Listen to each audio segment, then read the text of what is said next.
Now, there's a well-known model in change management that maps out the emotional journey people go through when something significant changes in their work or life.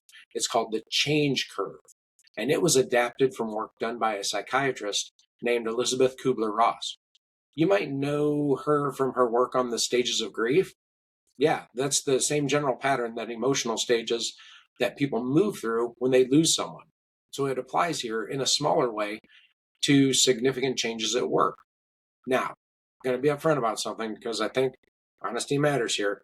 The specific stages of this model aren't a scientifically proven universal law.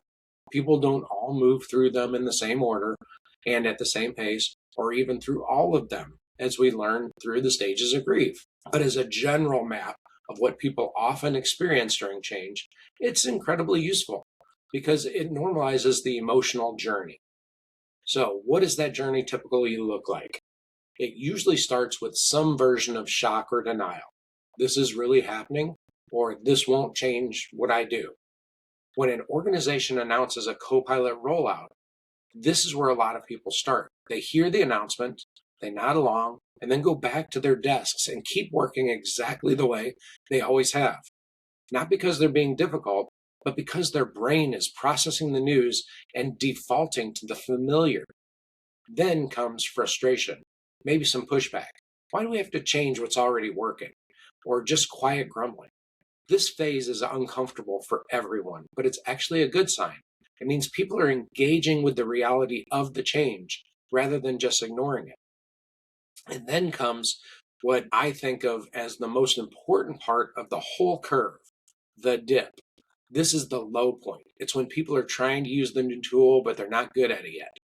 And the old way was fast and comfortable. The new way is slow and awkward. They feel less capable than they did before, even though they're actually in the process of getting better.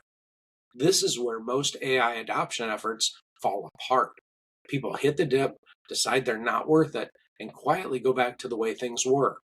And because the old habits are still right there waiting for them, the retreat. So the organizations that get AI adoption right are the ones that saw the dip coming. They knew to anticipate it. They didn't design a rollout that just covers the launch. They designed support specifically for the dip because that's the moment that determines whether the change sticks or dies. And after the dip, when people start to feel more comfortable with the tool and start seeing genuine benefits, things turn around. They begin to experiment. They find what works for them. They start to build new habits. And eventually, not overnight, but weeks, months, right? The new way of working starts to feel natural. That's when real adoption has happened.